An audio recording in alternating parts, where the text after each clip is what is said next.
thank you to all the amazing listeners out there.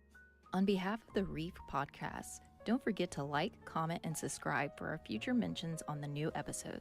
Have a great day.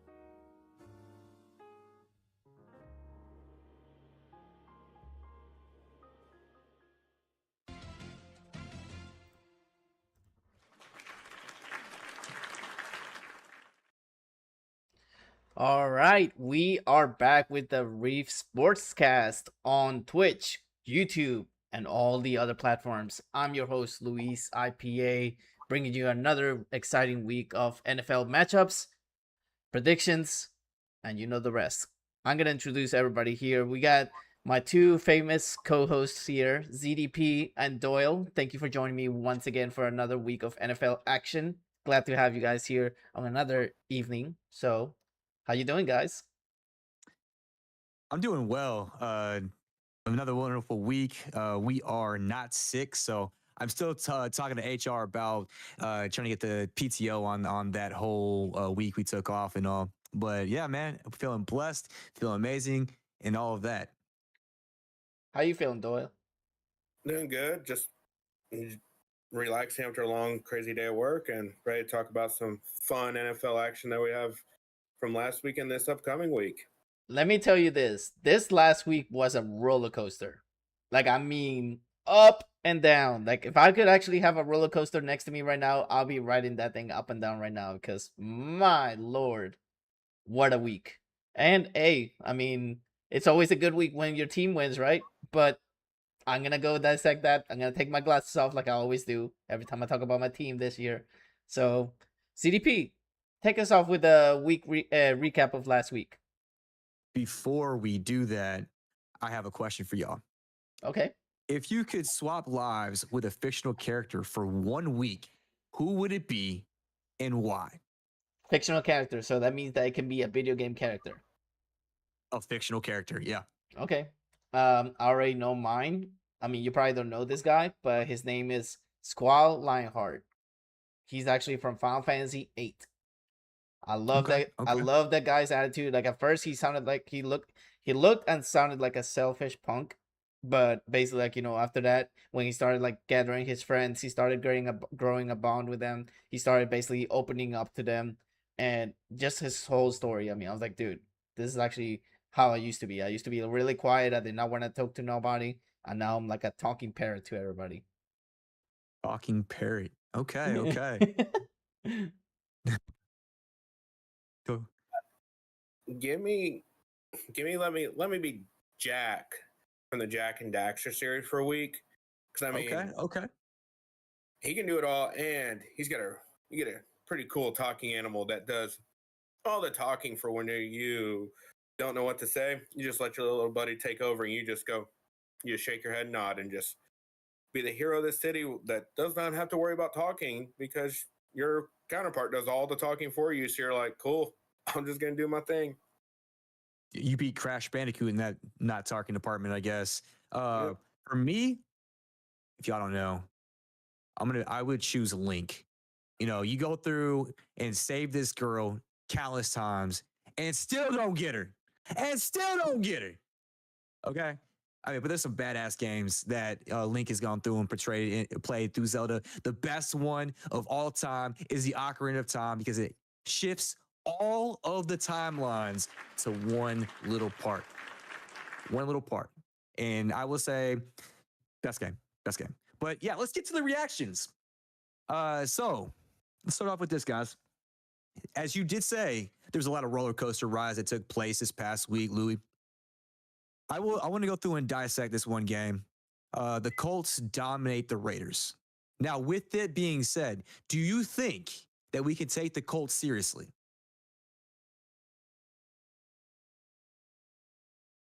I'll go ahead and answer that. Somewhat, I would take them seriously. When they played the good teams, they played them tough, and they won one and lost one.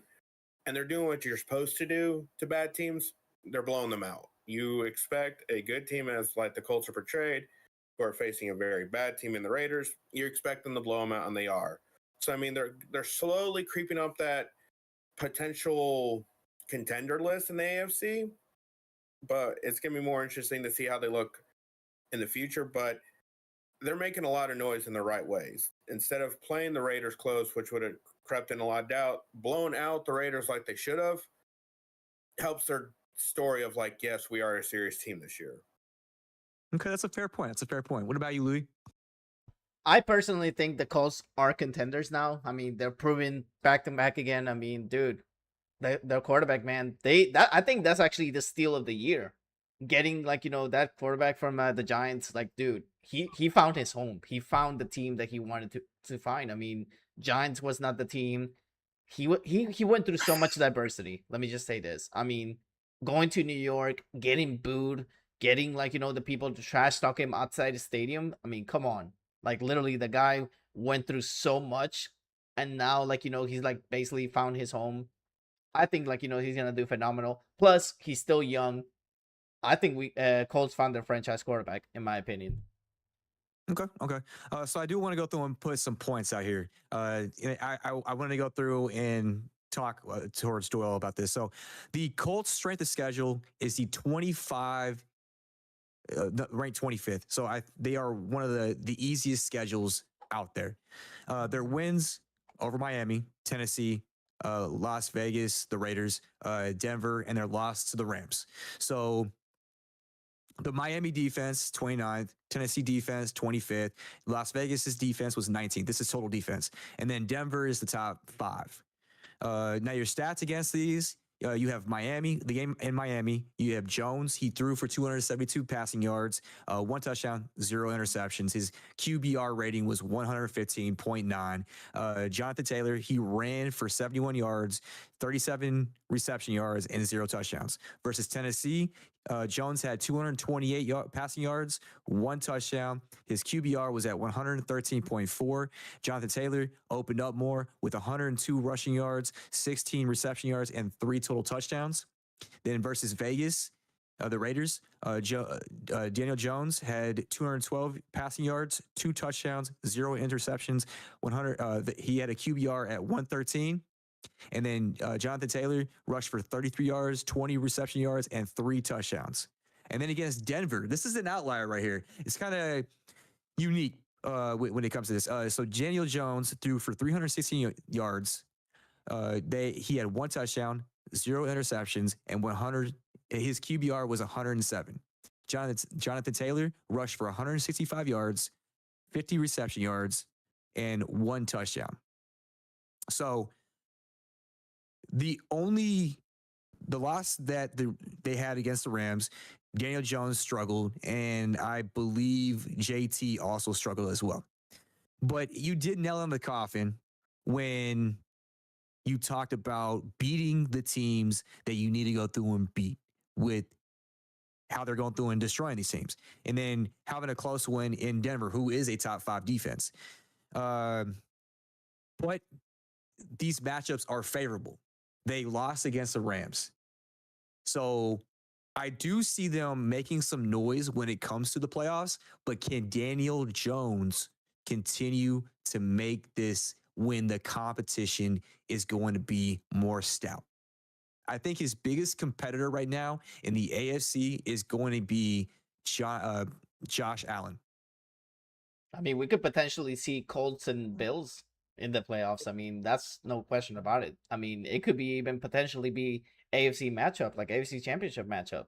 I mean, the world is the what is that saying that they say? The ceiling is like the limit. I mean, this dude, Daniel Jones, dude, he really I'm really liking what I'm seeing from him. And like I said, he seems happy. He seems like like he actually found his home. This is actually his home, and I hope he continues to grow to be a phenomenal quarterback. Yeah. From what I've been hearing, and I completely agree with what a lot of the other sports broadcasters are saying, right now I view this year's Colts like last year's Minnesota Vikings. Okay. The team, they had the Vikings of last year, like the Colts of this year, had no ceiling, like no playoff aspirations, like just try your best, see what we got, and go from there. Because and then they turn into this team.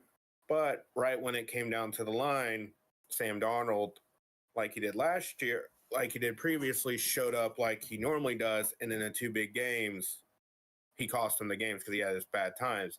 It's just going to be, can Daniel Jones put away those demons of the Giants years that everyone knows he has? And if he does play in it, it's just going to be like, when do they come? Because they're going to be there, but I feel like the Colts will probably be easily contending with the Bills for the AFC 1 seed. And this, to me, the Colts need the 1 seed if they want to win the AFC. Home field advantage will definitely help, yeah. They just, well, home field, but it's also their dome team. They don't want to have to go to Buffalo or pretty much anywhere else that's going to be cold, which would, I think it's mainly going to come down to them in Buffalo for the 1. And they don't want to probably have to travel to Buffalo to play in the snow when it's all chips are on the table in that time period. Okay. So follow-up question. Well, I have 2 more follow-up questions with this. One, is it Daniel Jones or is it Jonathan Taylor who is the X factor of this team? I think it's Daniel Jones.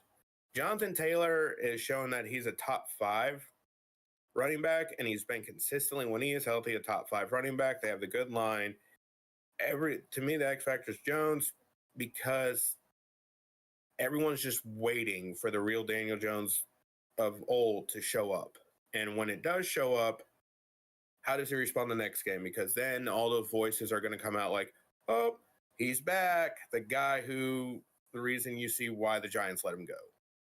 I still personally think he's actually redeeming himself all those years. And when you have so much negativity coming to you, it turns into positivity eventually to you, because you're basically taking all that in and you're like, you know what? I need to prove the doubters wrong. This is who I am. I have a phenomenal team. I have an amazing running back. I have an amazing offensive line. Dude, I'm riding the bus right now for Danny Jones. Props to that guy. And plus he's humble. He's actually nice. He smiles all the time. He's good. So this could be the beginning of Danny Jones. And we do have a follow-up question right now from Super Token on Twitch. He actually says, who's taking that AFC South, guys? We'll get to that. We'll get to that. We'll get to that. We'll get to that. That's a hot take. But who do you think? Who do you think, Token? I'd like to go through and hear your point of view on that. That's actually we'll wait for while Token actually goes through like who he thinks is going to be the AFC South. I personally think it's still going to be the Colts. I think the Colts are going to take it. It's up to grass, dude. I mean, Titans, I know you love that quarterback from the Titans, ZDP, but dude, come on, man. Like, seriously? Come on. Oh, man. Come on. I'm not even a Titans fan, bro. You were. I'll go ahead. I'm going to have to agree with Louis. I got the Colts. I just trust that team slightly more. The Jaguars, they show they can play really good, but the Colts have a slightly better weapons on the offensive side. And Jones, to his credit, has been outplaying Lawrence hands down by quite a bit, to where in that game, if you're going to have to pick one of the 2 quarterbacks who I think is going to win it, I'm going to take Jones winning it over Lawrence in those games. So right now, I'm going to give the slight edge to the Colts. Got it. I think that's we'll see when we get to that point. I'm gonna hold my point on that. We'll get back to that. All right. So a follow-up question with that. Wait, before you after this CDP, game, CDP. Sorry, before you get there, I do want to mention that Token did answer. He said after Monday Night Raw. Oh my gosh, what are we, wrestling? No. His name is John Cena. All right. So after Monday night, Trevor and Jaguars. That's what he says. So I wanna let Super Token know right now. Yes, they beat the Chiefs, which actually is a phenomenal team. But my guy, that's only one team. You still have a long season to go. So he may do good, but dude, I don't know, man. I mean, good pick. Good pick on the Jaguars. We're gonna hold on you to that for next Wednesday when we talk the next week. So for a follow-up question with that, do you guys feel that the Raiders are in full tank mode? I mean, are they? It's almost kind of looking like it because they don't have a rookie quarterback to even trot out there and see if they're like what they have in someone. So, I mean, if they're going to start tanking, they need to look around and see what quarterback they like the most that might be coming out and what other teams are possibly tanking, even though no NFL team will admit that they do tank for their franchise quarterback. Yeah, but isn't the quarterback that they were looking at for the future, isn't he on IR? Aiden O'Connell or something? Ooh. Just call him out like that, why don't you? Aiden O'Connell, no, is not the future. I'm pretty sure last year he was trying to pull his best impression of Nathan Peterman. So yeah, no, I just wanted to test you on that. Okay, so outside of the full tank mode, this year is a problem Geno Smith or that defense? That defense. I mean, it's kind of both. Geno Smith already has 10 giveaways, 9 interceptions, and like we're only about to go into week 5. I mean, yeah, the defenses might be bad, but they've played really well when they had to. But I mean, they're going out there and playing because they're like 3 and out. Oh, interception. Oh, interception. Oh, fumble. Oh, hey, I just threw an interception in the red zone. Good luck. Like, good luck. Yeah. So you're saying that Geno Smith should actually find a new home, or you think he should be like, hey, no, I don't think I can play football, because he's been there for a while, if I'm not mistaken, correct? So this is his first year. Wait, Geno Smith? Yeah, he's been with his coach for the past few years. Okay, that's what I'm saying. Like, I mean, I thought he was in the NFL for a while. Like, I mean, yes, but this is his first time as a Raider. Yeah. He was at Seattle before, which he had a resurgence. But I mean, right now, as Doyle said, he's giving out, turnovers, just like Oprah Winfrey giving gifts to everybody. You get a brand new car. You get a brand new car. I mean, I do see it more as a Geno Smith problem, because even though he doesn't have many players, any skill set players around him, I mean, he's got Brock Bowers, who, came out as a all-star this past year. And then, I mean, what's going on with Genty?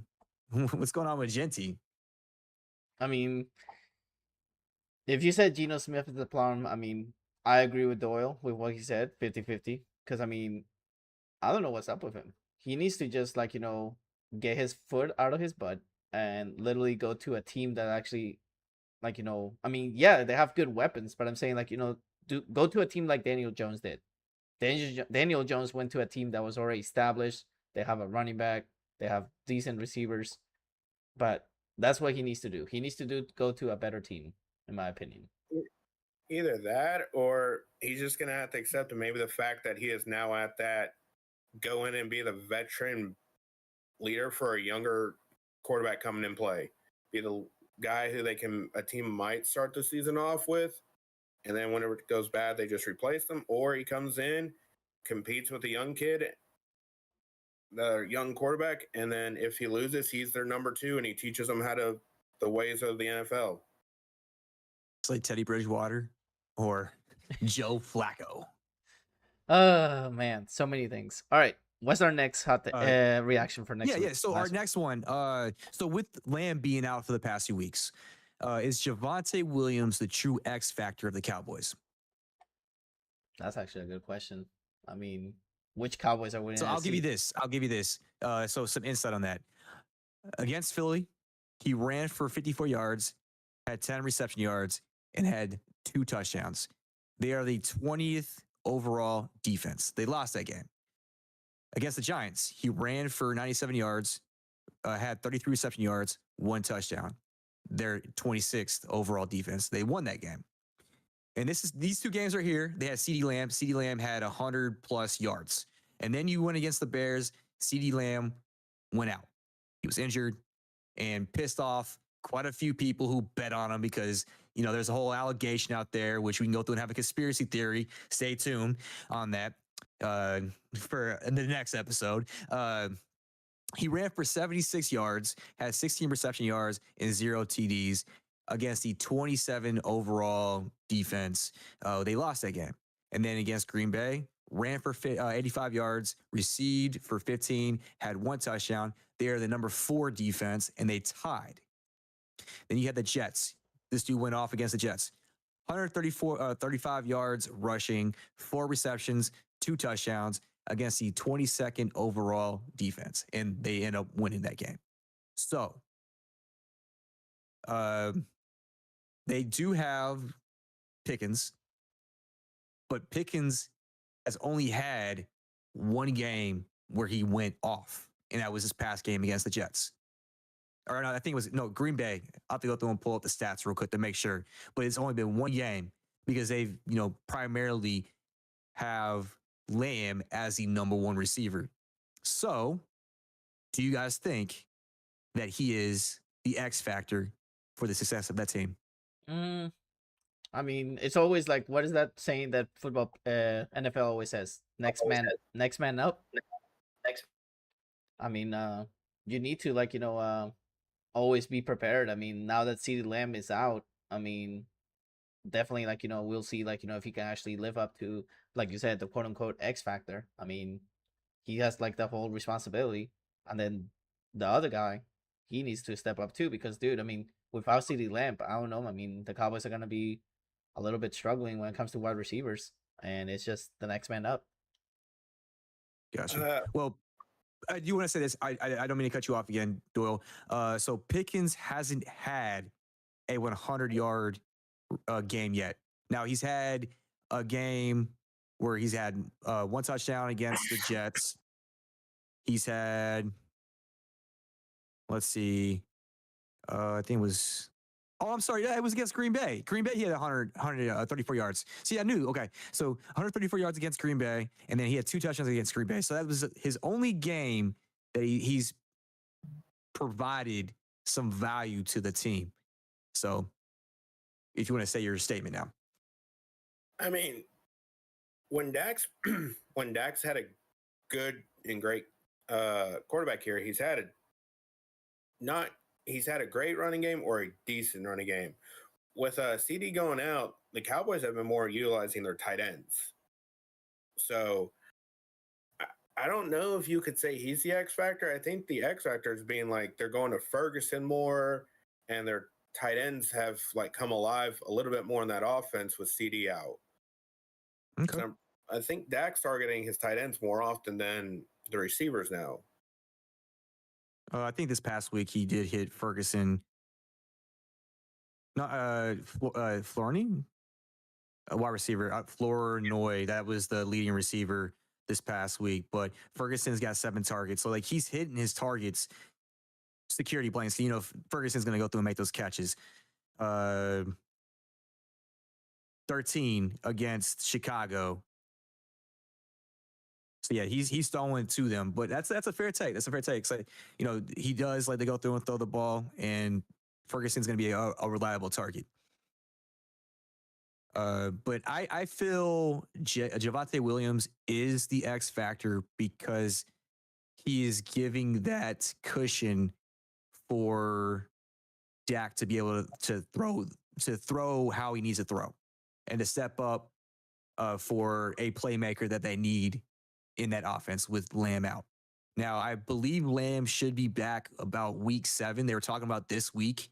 He should be back, but we'll see. We'll see if he can go through and bounce back. But we know he's going to be the number 1 player on that team. He's going to go through and provide value right out the box. But I don't know if it's going to be this week or next week. So I got to say, when it comes to injuries like this, always be prepared for the least unexpected, because I'm going to give an example. Last week, Saints had Taysom Hill on IR. Same with Foster Moreau. And literally people are saying, look, oh, they might not play. They might not play. Look what happened. I mean, they came back from injury. They came prepared. They've been actually physically training every week since they were injured. So, and injuries happen all the time. But I'm just saying, anybody can come back at any moment. It could just be next week. I mean, if he does come back next week, he needs to be careful because he might actually aggravate that injury even more, and then he might even miss more time. So that's actually a big factor as well, because you don't want to play when you're 90%. You want to play when you're 100% back. Got you.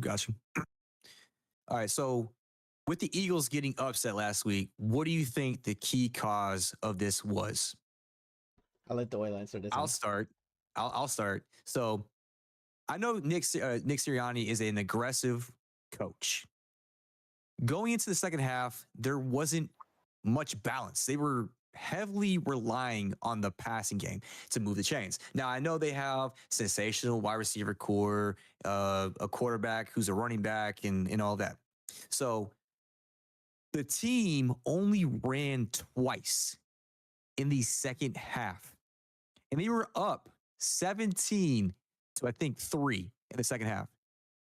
Why are you going through and passing against this? You had for the game 45 total rushing yards in a team that has a quarterback for a running back for a quarterback and one of the league's best running backs. I mean, I feel like that's unacceptable. So I do want to go through and blame this on just the play call. You can't go through and feed all the players there. You can't go through and just expect to go through and throw the ball when you're leading the game, to go through and give a team that is very competent, being led by a great coach who knows how to go through and utilize his players against a great defense. And it's one of those games that they said it was a trap game, but Nick Sirianni is the reason to why they lost this game. To me. So, all right, Doyle, what you got? I don't think Sirianni's calling the plays this year. I think he's handed it over to a whole new OC for the Eagles, and that's where their biggest issue is. This guy has no idea how to call a game. He literally either goes heavy on one or heavy on the other, and they'll flip halves. And he listens to outside noise too much. They said, oh, you need to try to run the ball more. They overran in the half. And then like, okay, now we need to throw. Oh, you need to throw more. Okay, I'm going to throw a lot in a half. It's like the offensive coordinator is struggling to put together a simple play scheme where it's balanced and efficient for that team. It's like you're literally watching a guy who he looks lost as offensive coordinator. And I think that's what's killing the Eagles. got you. All right. So for me, I personally think it's on coaching a little bit, but also I think the defense. I mean, how do you give up 18 points in the quarter that matters the most, which is the last quarter? I mean, come on. That's a big come on, man. I'm serious. Come on, man. I mean, you have the game won. All you had to do, like you said, CDP, run the freaking ball and waste all the time that you have at your disposal. But I think them losing Kellen Moore to New Orleans was the biggest mistake they should have done. They should have kept Kellen Moore at least one more year. Or sign him an extension or something, because he's good as an OC. Coach, he's okay. I mean, they won last week, but he's still learning to be a coach. They should have kept that guy, because like you said, Doyle, this new OC doesn't know what the F he's doing. I'm serious. I mean, he looks like he's lost. Like he has that gif that they have of Mr. Bean looking around all lost. Yeah, something like that. Like, hey, where's everybody? Oh, okay, let's go all pass this game. Okay, next game, let's go all rushing. But how do you give up 18 points? Unacceptable, dude. Unacceptable. Come on, man. All right, so I Googled this guy to go through and find out his name. Kevin Patullo. So it looks like in every picture this guy has, he does look lost. In every Google image, he looks like he's lost in that as well. So maybe he doesn't even know he's a coach for the Philadelphia Eagles. I don't know. But we do have a question. We blame here. coaching. What's up? What's we up? we do have a question from Super Token. He says, AJ Brown, is he overrated?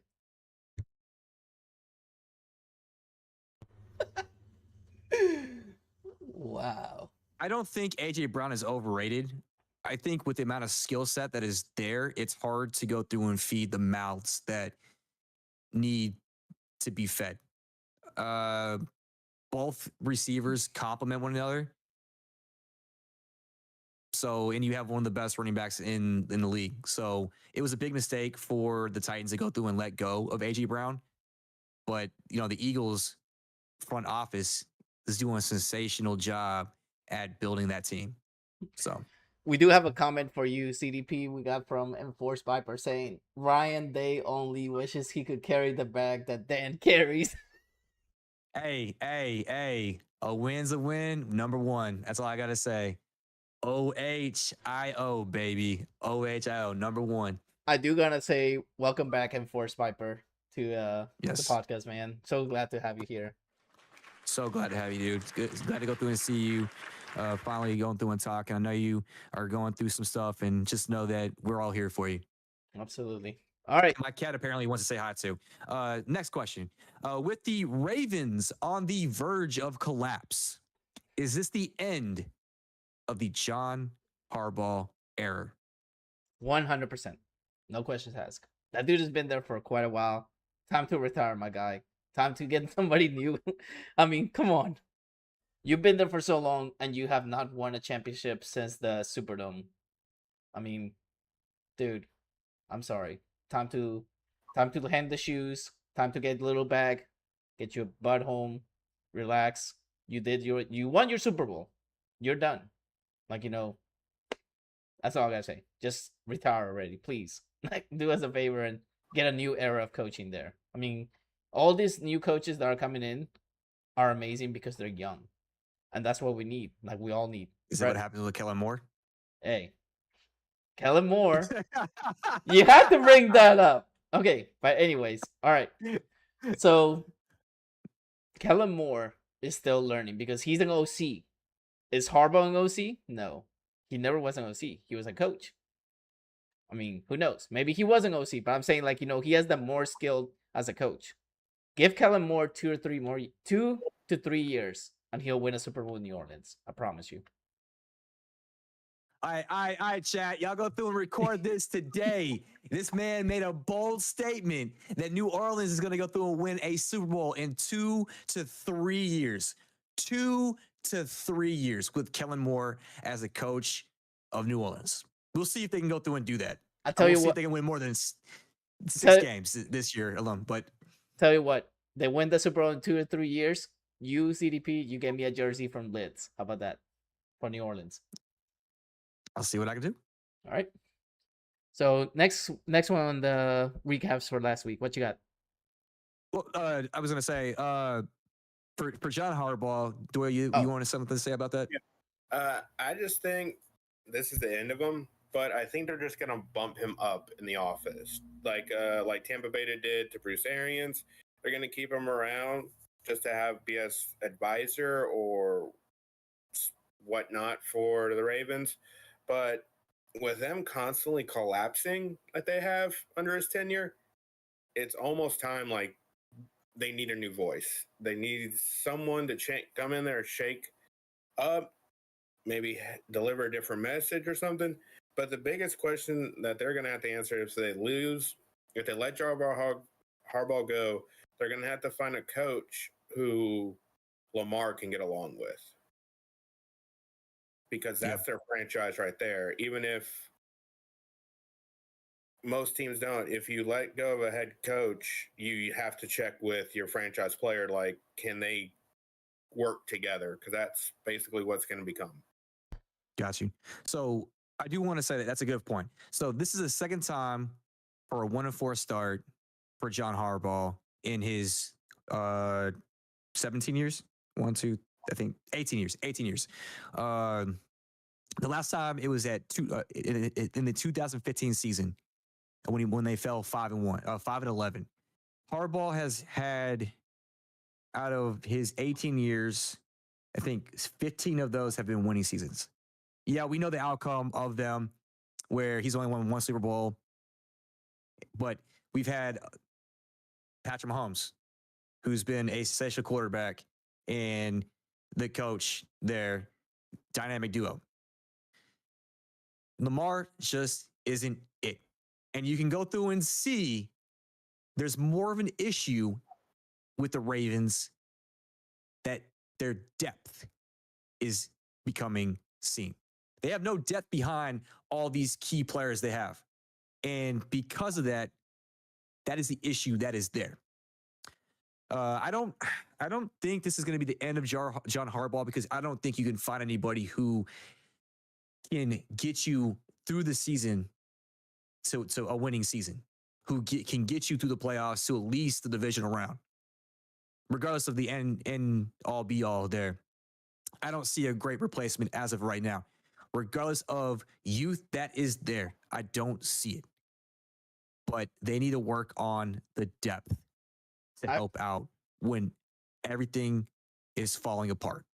I 100% agree with you. I mean, the Ravens are always known for their amazing defense, but it looks like, it's not that much anymore. I mean, they're not there anymore. They're not in sync. They're not like, the same as they used to be. I mean, when Joe Flacco was part of it, phenomenal. You have their kicker, amazing, phenomenal kicker. So I think He's now in trouble. He got the Watson treatment. Yeah. But over he's here, gonna be on IR too. I have so this past week with Bryce Young and the Panthers coming back against the Dolphins defense. Do you think that Bryce Young will continue to build the momentum, or did the Panthers find a crack in the Dolphins defense? I'm gonna let Doyle take this one. I mean, the running back had over 200 yards rushing. So, no, I don't yet trust Bryce Young just yet, because, I mean, he handed the ball off, and I think the running back averaged almost 6 yards to 7 yards a carry. So, I mean, Rico Dowdle. So, it's just going to be more interesting to see what happens if he gets bottled up, what Bryce Young looks like. But, I mean, any quarterback who can hand the ball off and that play action is going to be there, it's going to look good. So I'm going to hold off on crowning Young, and I don't think any of us have been impressed by the Dolphin defense this year at all. Yeah. I 100%. I think they're last. They're last in rush defense. They're last place in rushing defense, and they are one of the worst. They're 29th in overall defense. So over here, Token says Rico Dowdle. He's just like Dowdle. Yep, Dowdle. But okay, he had a sensational game, but it's get to key injuries and updates. Mm-hmm. Well, all right. I think. Did you want to speak on that before we moved on, Louis? Yeah, I wanted to say that. Okay, Panthers. I mean, they're not like what they are supposed to be right now. A lot of people are saying, "Oh, Bryce Young, he won 2 games, dude. Just you won 2 games, and the second one was like super duper close, okay, and against a team that is, I'm sorry for to say the bad word, but shit. They're not like Dolphins are not there yet, and they have a big test coming up, but that's gonna be for the week 6 matchups we're gonna do. If they can pull that off against that team, there might be a little spark, but not there yet, because I mean sometimes teams have off weeks. They have literally off weeks all the time. So we'll see what happens to them. But Bryce Young, not yet. So I do want to say this: to go through and start the game off with an interception and a fumble, and the Dolphins end up cruising to a 17-0 lead. To go through and get your head out the rut that way, and to help lead your team out of this mess, regardless of Rico Dowdle doing what he did. The Panthers did expose the weakness of the Dolphins. But right. yeah, I'm not waiting on. I'm not crowning him yet. I want to see more before we do start doing that. All right. So now we get into the famous part that Doyle is ready to do. We got the key injuries and news updates. So, I mean, the biggest injury that we saw this past weekend was Amari Hampton. For the Chargers, ankle injury. He's on IR. Doubting. Odds are not good that they don't. I think they are saying that he comes back maybe towards the end of the season. But I believe they said that I think he's done for the year. Can't remember. I think the last update said they were. I think they said last update I saw he was done for the year, or it was going to be close to the end of like maybe return for playoffs, depending on how deep they can go. So that's the biggest injury that we saw. And then, as we know, Lamar still quite week to week. They're still not going to try to rush that hamstring injury back. So pretty much nothing major injury-wise happened for us. The big news, though, Cincinnati's got a new starting quarterback in Joe Flacco. He was announced as a starting quarterback for the Bengals, and he might be able to do something I don't think anyone's ever done. Beat one team with two different teams in the same year. Which, if that happens, I don't know what to tell Green Bay fans. I will be truly sorry, but jokingly from my family who's from Chicago, dying of laughter if you let Joe Flacco beat you twice on two different teams that most NFL fans and prognosticators like us or podcasters will say are bad. So let's see what happens. But that's pretty much the biggest news we saw for the whole this week on us. I'm laughing because Super Token is a huge Green Bay Packers fan. And the fact that you said that is like, oh! Smallest violin, ladies and gents. I mean, that's why I was laughing. I was like, dude, he's probably like really, like really, you gotta talk about my Packers. You can't talk about them like that. Man. Exactly. Come on, man. I mean, if they lose to Joe Flacco twice, who's on two different teams, that's very interesting. I bet you that's going to be the highest point of Joe's career right now. He's like, I got nothing else to lose. Let's just go through and try to ruin havoc of these Packers. These Packers, I've done it once. I'll do it again. But this time I'll steal the cheese from them. Y'all want to get the hot takes? Sure, why Yeah, not? Let's go ahead and get some All hot right. takes. So Ooh. yeah, my hot take this week. So the Jacksonville Jaguars have had the luxury of looking good due to a weaker schedule. With that being said, this upcoming schedule will show us who the true Jags are. A bunch of phonies. Colts are going to go through and take the AFC South. That's your answer. A bunch of phonies. All right. Who's going next, me or Doyle? I'll let you. Man, I wish I had a flip of a coin here, so that way we could just do.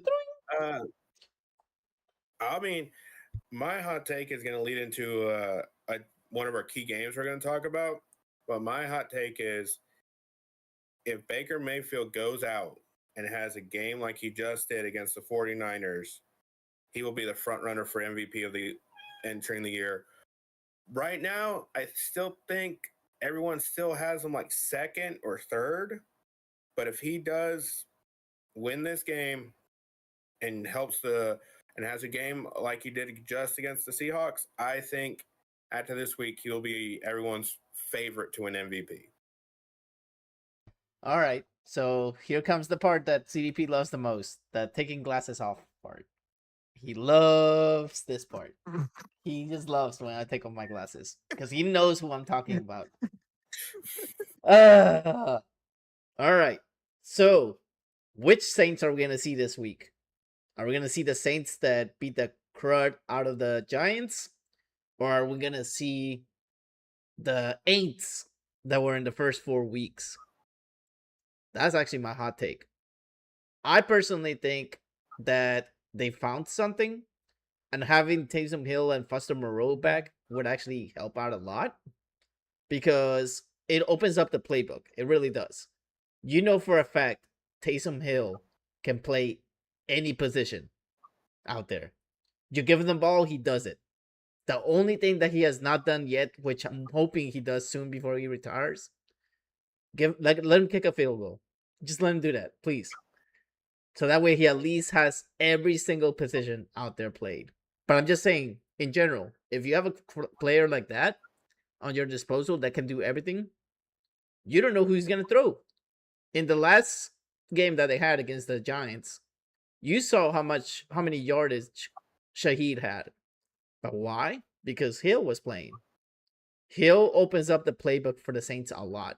Because Hill was getting covered 2 or 3 people were covering him. So it opens up the playbook so they can actually open up to other receivers. That's my hot take. But I personally don't know if the Patriots are going to beat the Saints or the Saints are going to beat the Patriots. But as long as, the glass offensive line does good, then we'll be good. But that's my hot take. I think the Saints are going to beat the Patriots, but it's going to be a close one. All right. That's it. It seems like it's going to be a good matchup. So, which 1-4 team? This is for anybody in the chat and you guys as well.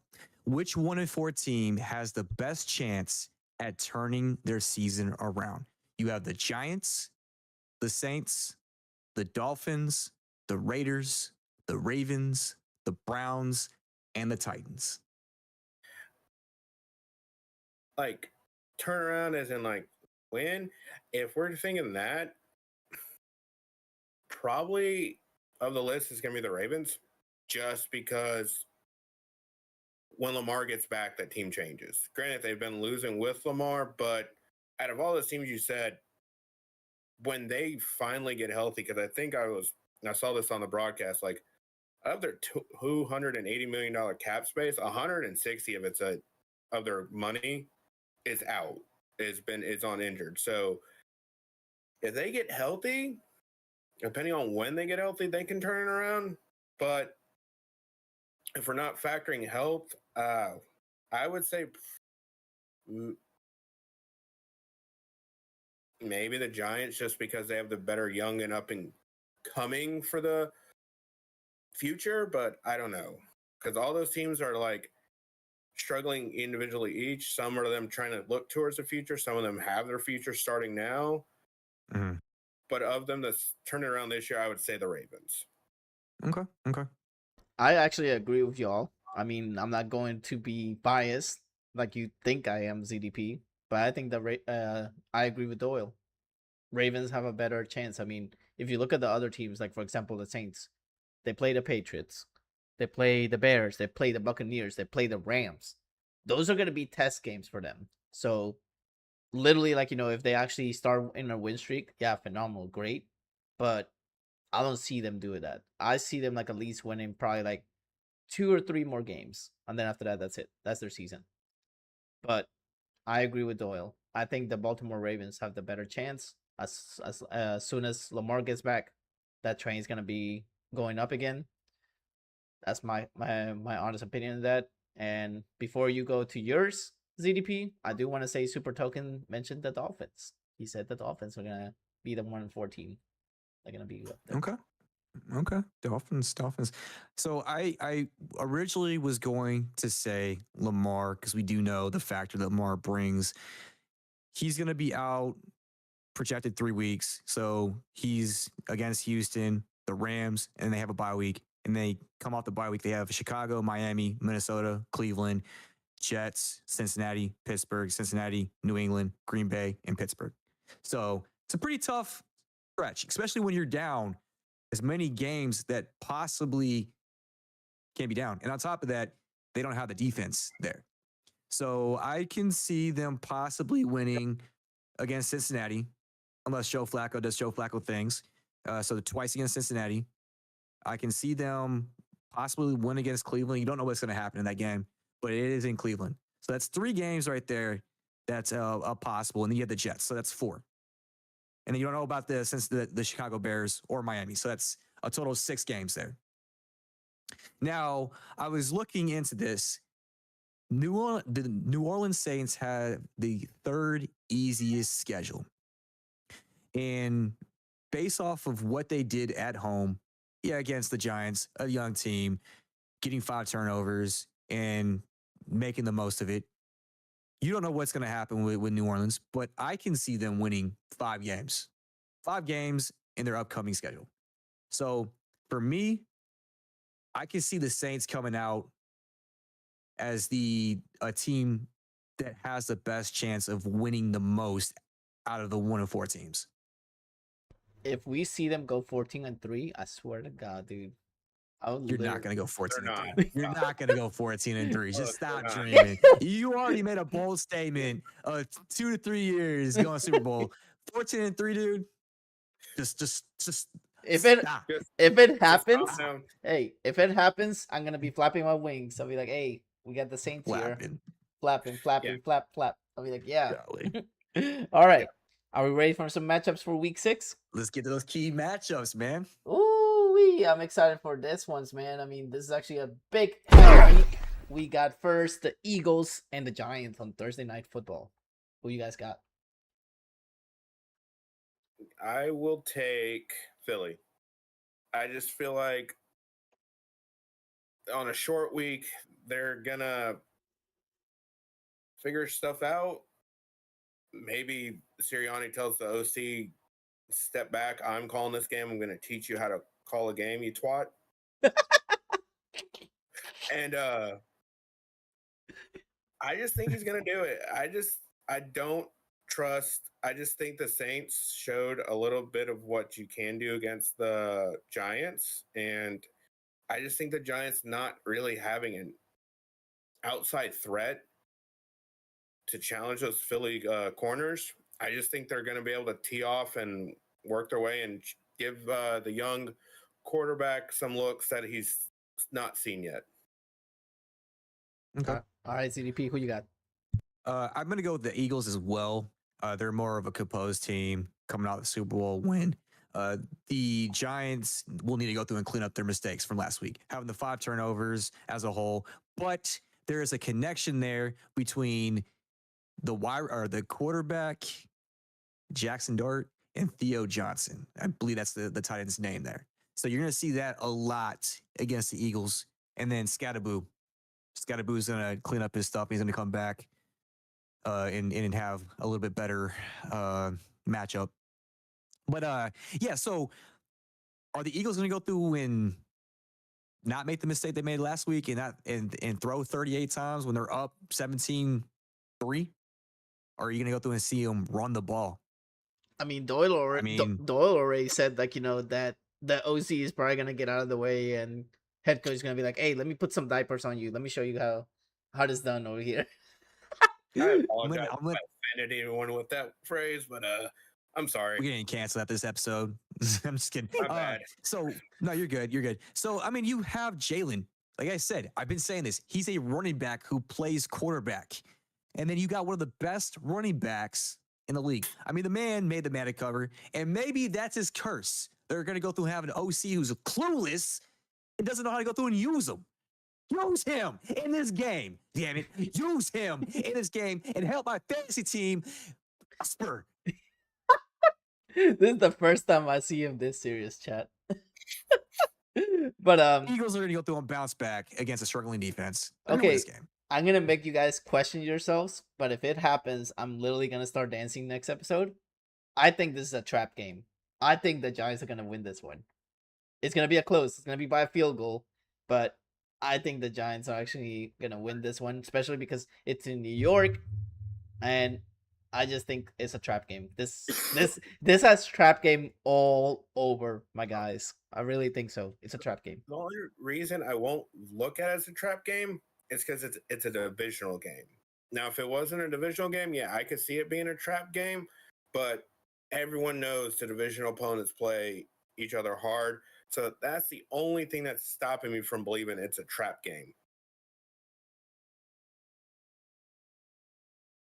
Come on, man. He does like literally Oh, I was about to say, what?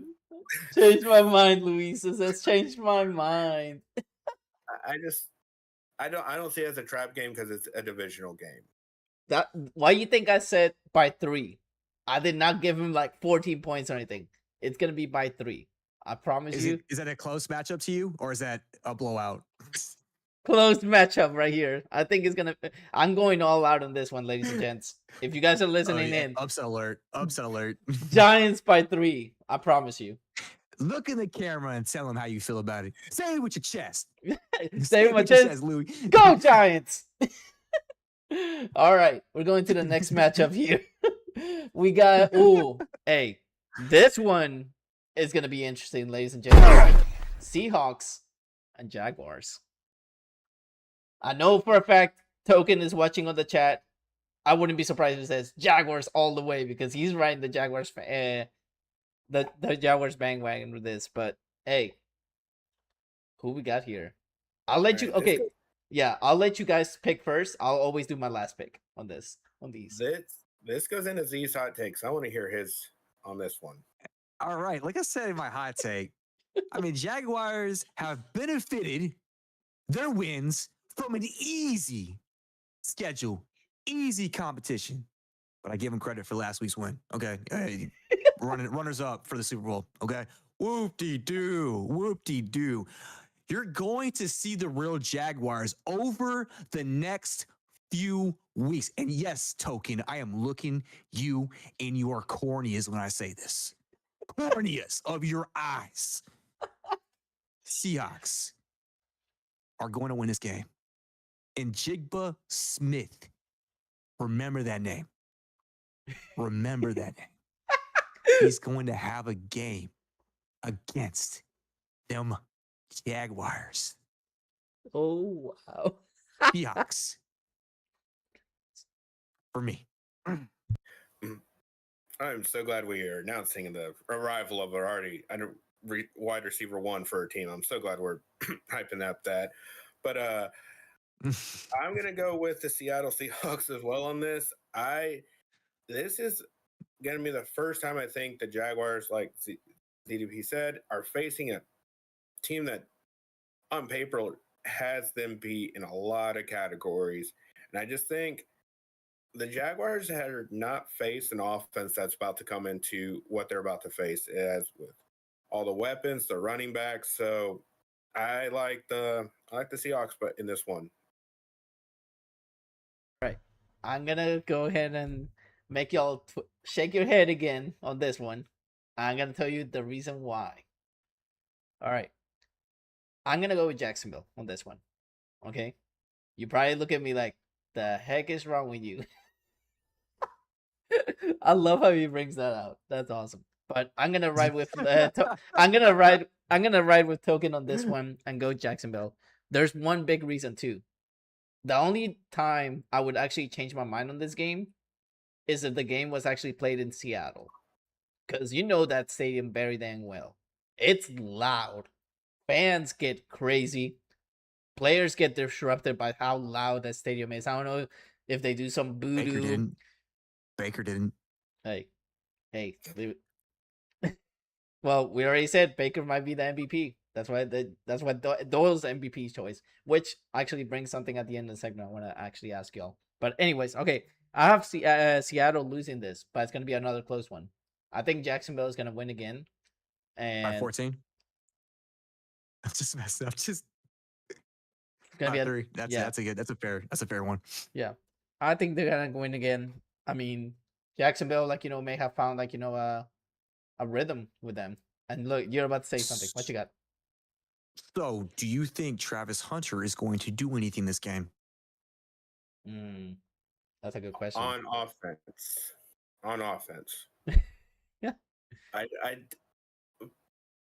He showed a little bit against the Chiefs on offense, so I think they're slowly going to let him start more on the offense, because I don't think he hardly played any defensive snaps against the Chiefs. I could be wrong. I don't know what the count was, but I think he again played more offensive snaps than defensive snaps. So I think they're slowly making him a wide receiver. So I think that's where you're going to see him a lot this weekend again on the offensive side. and have him as that maybe emergency corner if needed, or nickel. I just see more offensive snaps for him this weekend.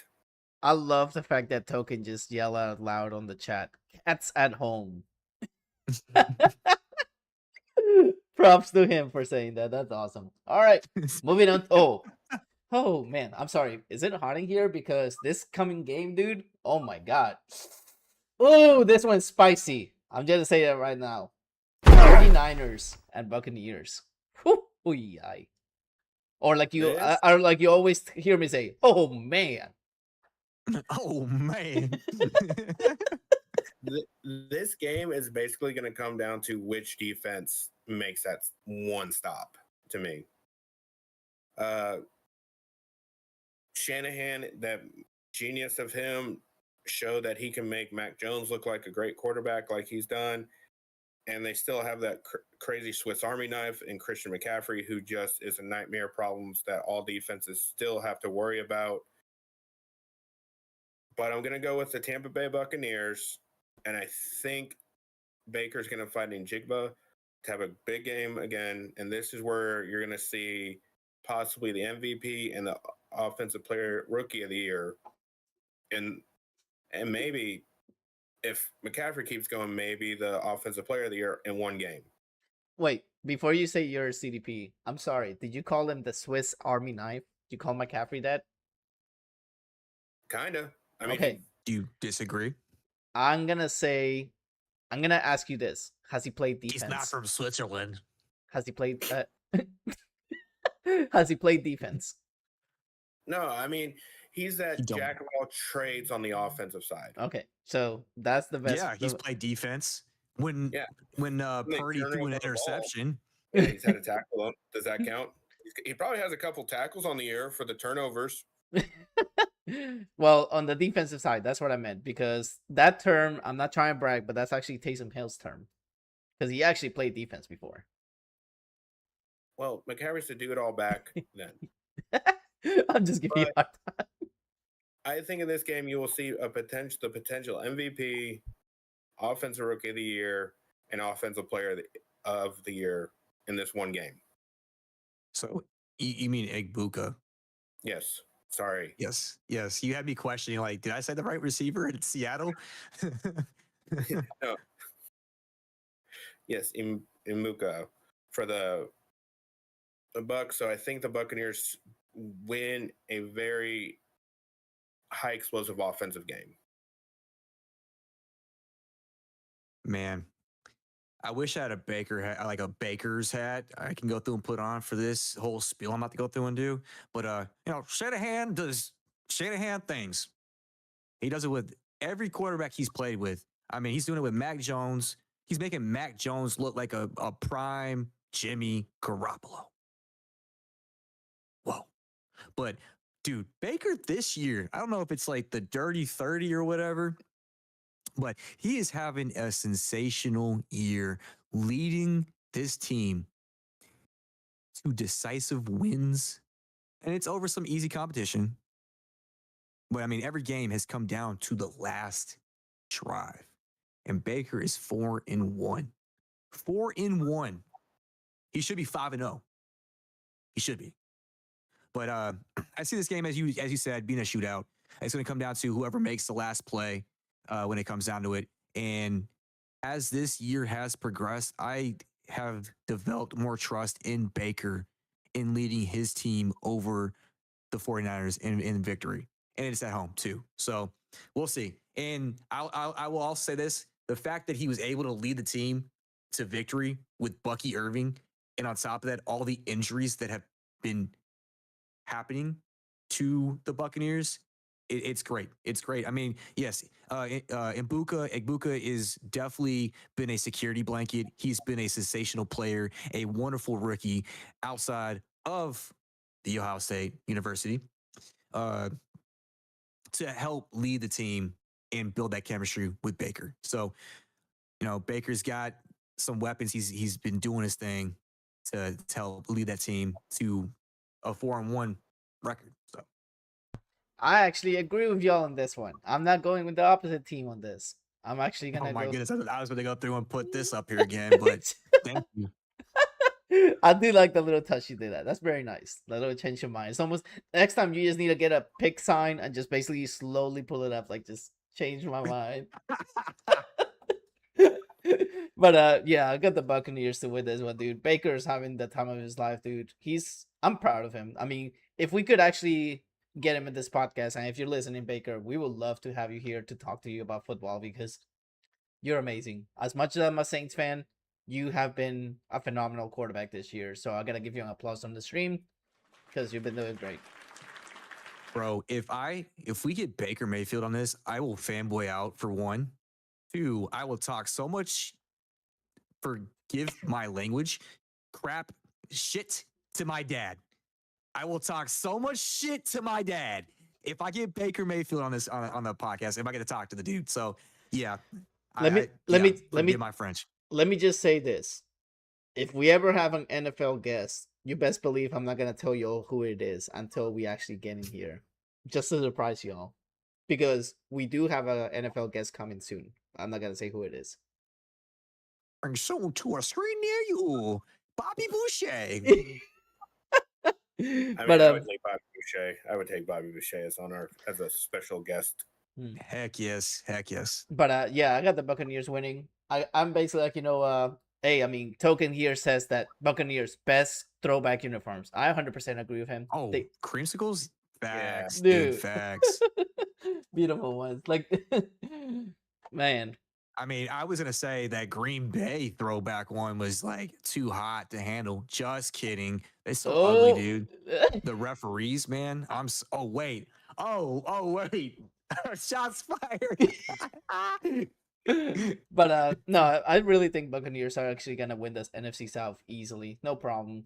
But yeah, I mean, it's gonna come down to whoever makes the first mistake. That's what I think. Whoever throws the first interception in that game, the 49ers and Buccaneers. No. You don't think so? I don't agree with you on the first mistake. Mm-hmm. I feel like it's going to come down to the last drive. It's been with that every game the Buccaneers have played. And that's what makes it special, though.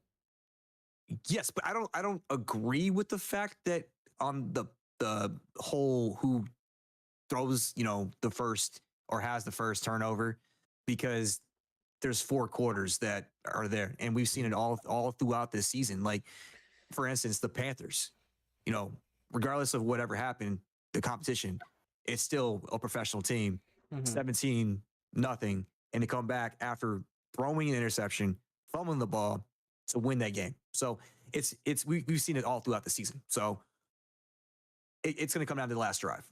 Yeah, on that one. All right, moving on to the next one. Oh boy, this one's interesting.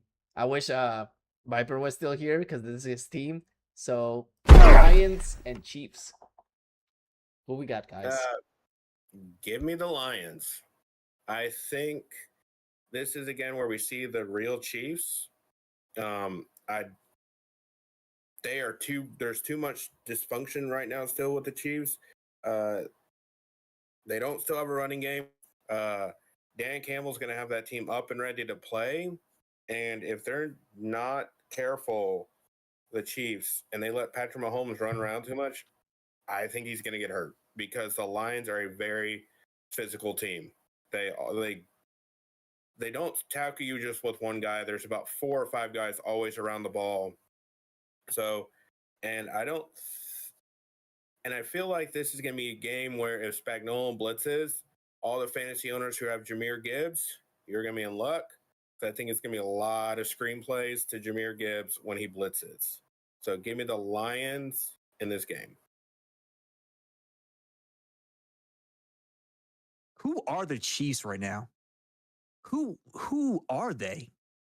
I mean, who is going to step up in this offense? You got Kermit the Frog trying to go through and throw it off to everybody. And you don't even know, like, Pacheco's not showing up. Hunt's not showing up. We thought Xavier Worthy was going to come through and be the one to help out this team. Where's Kelsey?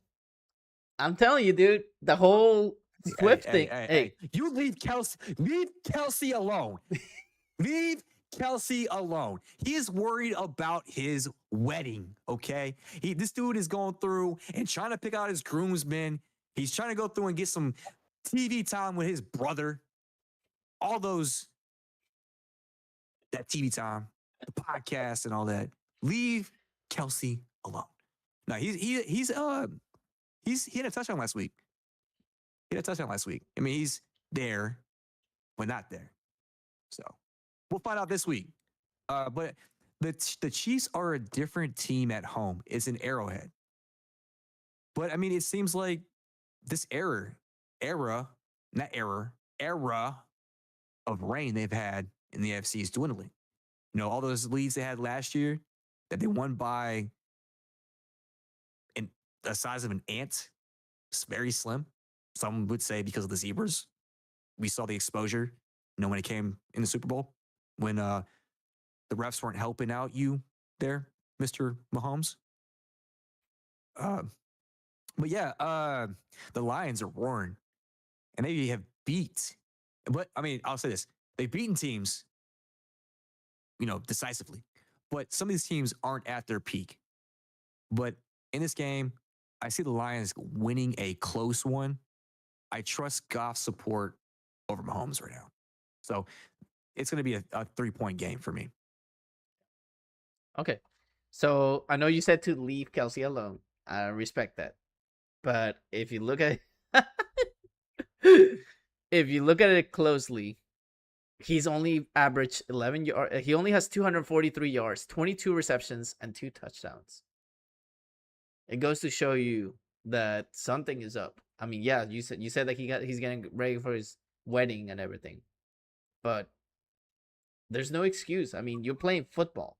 I mean, yeah, true. Like IRL life takes over when it comes to stuff like this, but if you actually had, like, you know, if you were planning to get married, at least, like, you know, be like, hey, I mean, I'm sorry, but I played all these years. I won so many Super Bowls. It's time for me to retire.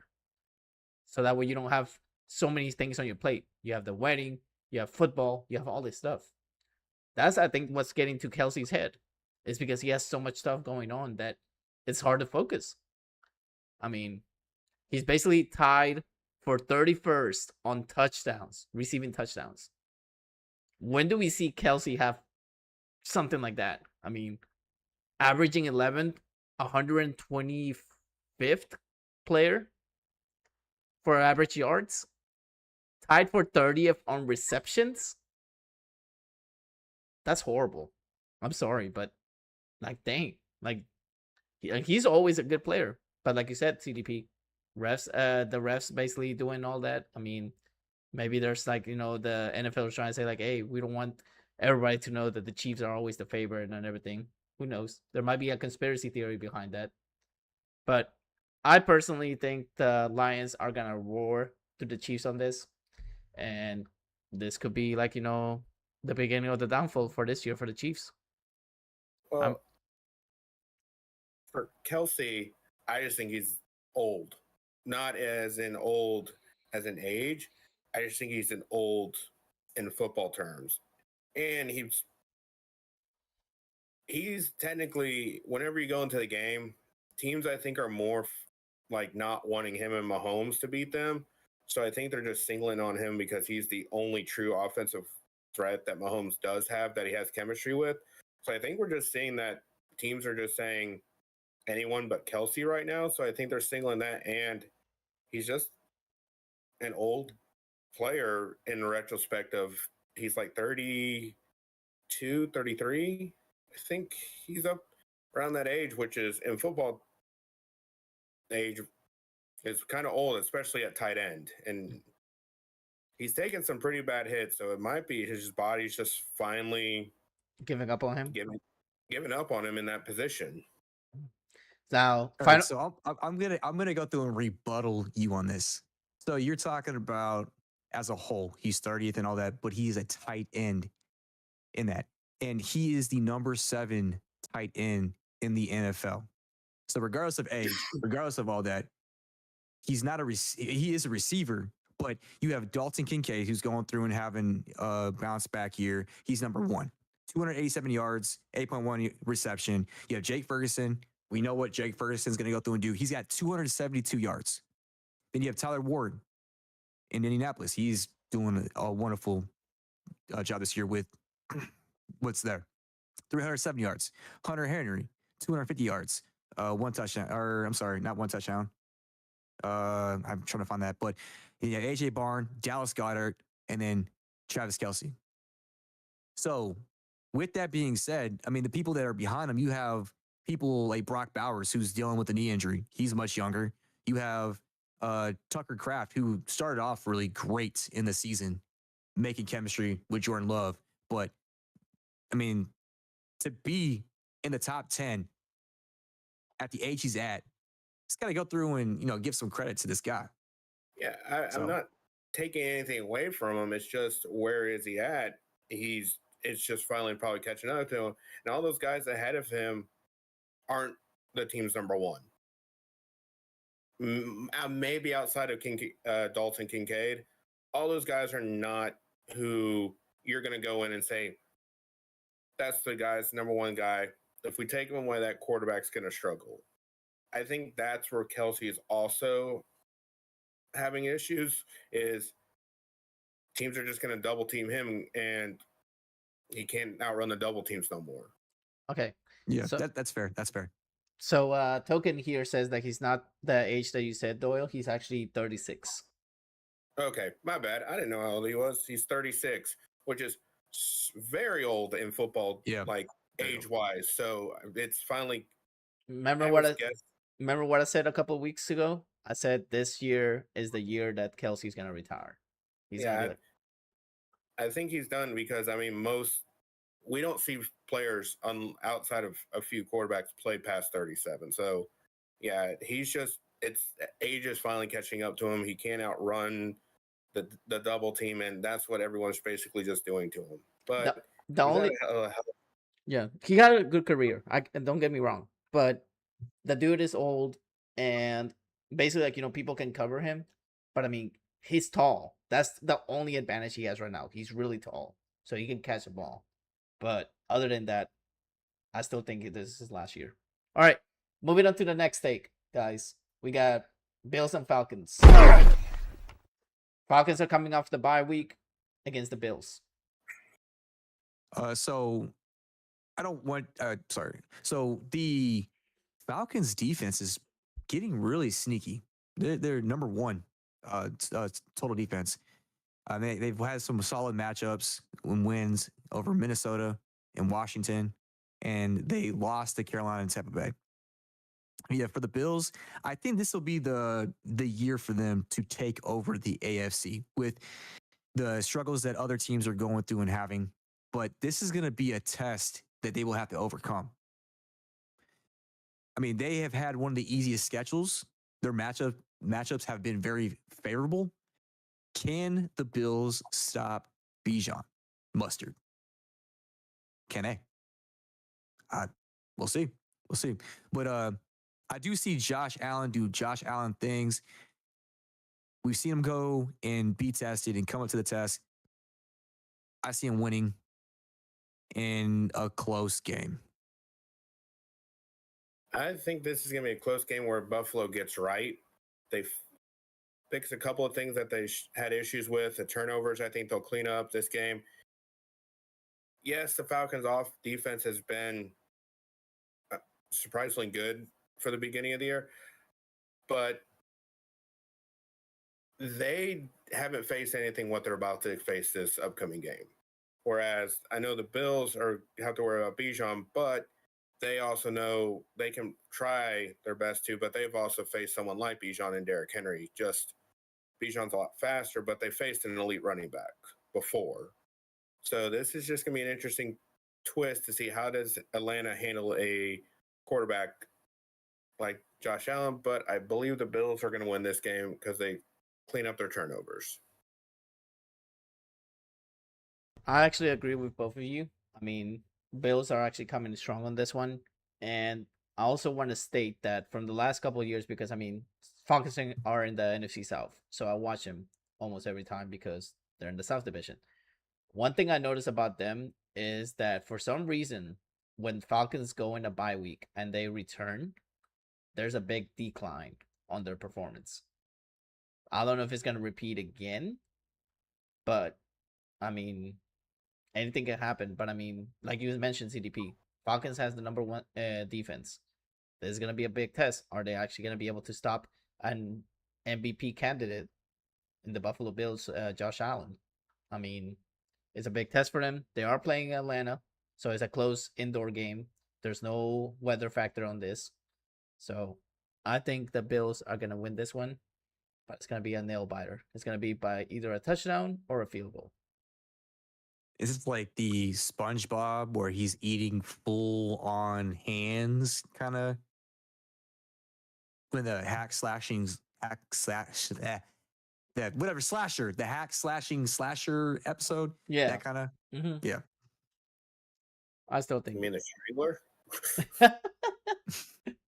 All right. We got our last main matchup right here. We got the Bears and the Commanders. Courtesy of ZDP. So ZDP, I want you to take this one because you're the one that actually wants this matchup the most. So I'll let you take this one first. What Caleb Williams are we going to go through and see? I mean, we have seen Jaden Daniels eat up some good defenses. But I can see this one being another shootout. Keep it short, simple. Got the Commanders winning this because Daniels he has a better resume. But I do think that the Bears are going to contend until the end of this game. I'm going to take Chicago in this game because this is a game that the Bears were winning until the Hail Mary where the guy was celebrating against the fans, and which turned the Bears season completely backwards. So this is a rematch of last year's game, and I think the Bears get right. With your change your mind thing, the Bears offense has been looking better and better. And granted, the Washington defense is good, but this is going to come down to probably a last-minute play. And if they don't celebrate like they did last year, different outcome of that game. So I like Chicago in this game. What celebration are you going to do when Chicago wins? I don't know. I'm probably not going to watch. I won't probably be home. Oh, you know what? You know what? How about you do a dab for us over here if Chicago wins? Like literally just dab on us and be like, Chicago won. Fine. That's what I will do if Chicago wins, because I just think this is the game where Chicago's offense, because they're coming off of a bye week, I believe they are. So that allowed them to get more practice and more reps with Ben Johnson's offense, understand it better. So it's just going to be interesting to see what that offense looks like with extra time with Ben Johnson's offense. I'm going to take the Commanders on this one. Reason why I'm taking them is because they have Dennis Allen as a defensive coordinator. You don't know what Dennis Allen they're going to see. Are they going to see the washed up Dennis Allen that we have like for 2 games that they lost? Or are we going to see a Dennis Allen that basically like has changed and now he's I mean, don't get me wrong. He's a good defensive coordinator, but ever since he moved out there, I don't know, man. I mean, he's been changed a lot. Like, he's not. If he would actually had a phenomenal defense, he would actually have like a really. I don't know what they're ranked right now. I haven't checked yet on defense, but if I'm not mistaken, I mean. Oh, we got a letter here. It says, "Oh, it's all blurry." You can read it aloud. If me was a saint, always. If he was a saint, always a saint. Oh my gosh! Wow, CDP. Wow. Okay, but no, I still think Jaden Daniels is gonna do phenomenal. He needs to prove himself, like to be a good quarterback. But I got the Commanders winning this one by at least 10. All right. All right. So now do a speed round for these last few. Go for it. You guys ready? Denver and Jets. All right. All right. I'm gonna go Broncos. Broncos. Okay. Broncos. Quickly. All right. Moving on to the next one, real quick. Colts and Cardinals. Colts. I mean, Colts. Everyone's running the Colts on that one.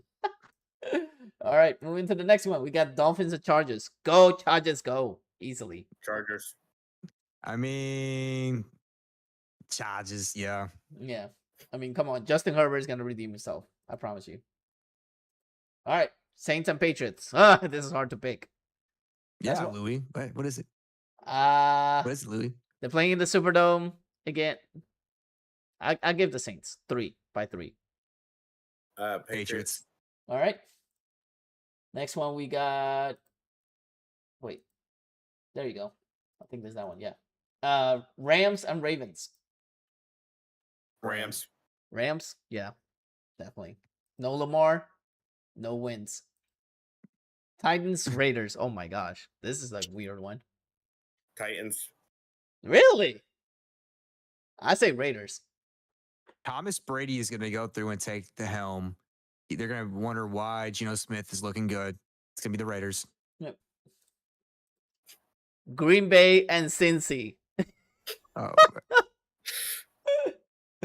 I should have saved that for the last one. I feel like the Packers are going to win, but if they lose, funniest thing in memes. the world. We'll have memes. We'll have memes made for it. It'll be the funniest thing in the world, but give me the Packers. Yep. Go, Pack, go. Go, Pack, go. Come on, Packers. Redemption time. Cleveland Browns against Steelers. Your reaction, CDP, because you are a Cleveland Brown fan. So what you got? I do want to see how Dylan Gabriel is going to go through and play against this defense. He did a wonderful job in London. The only thing is the Browns haven't been able to score 20 points in a game. That defense has been stout. I do see the Steelers winning this, but I want to see how Gabriel's going to go through and respond. Steelers. Steelers. All right. Cowboys and Panthers. This is a tough one too. Pistols up. Cowboys.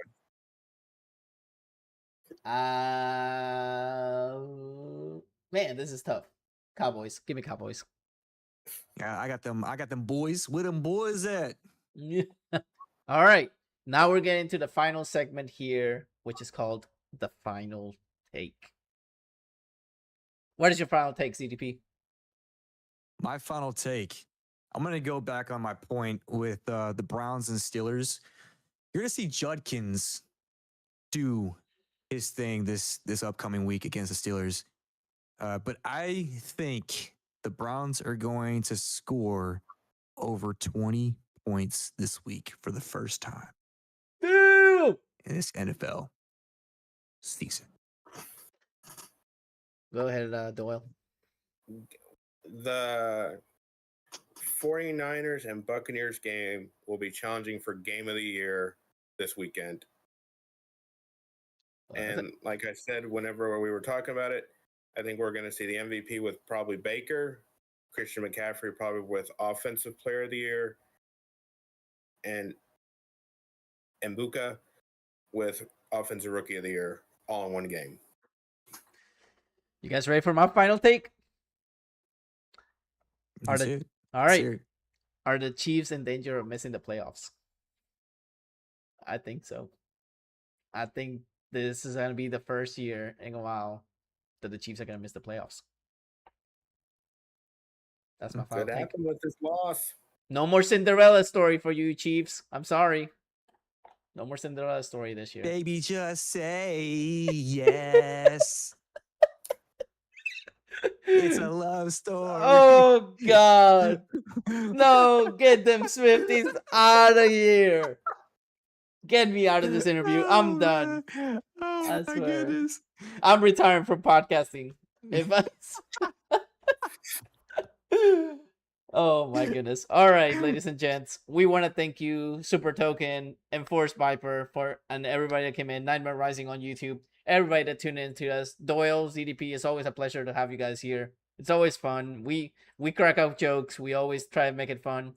If you have not tuned in yet, definitely tune in because we're actually going to be bringing some big things coming up. There's going to be giveaways coming soon. I'm excited. Thanks again for tuning in. ZDP, you know what to do. You have the mic. Yo, thank you for going through and dropping it like it's hot in here. As always, it's been fun. Thank you, Louis, for going through and hosting this. Thank you again, Doyle, for being a part of this, man. And if you guys aren't following us on all social media platforms, go through and make sure you check us out. We're on all fronts, all cylinders, and we are firing away. But yeah, don't forget to like, subscribe, comment, do all the stuff you do. And if you would like to, make sure you go through and share this with your friends, your family. Because like this one person said, hide your kids, hide your wife, because we coming your way. Yeah.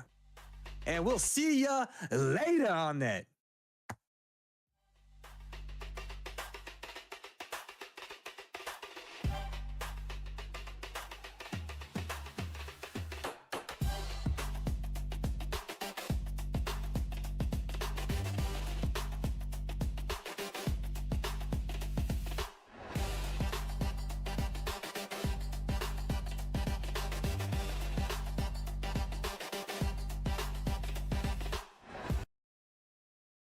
As always, today's episode was broadcast live on Kick, Twitch, and YouTube.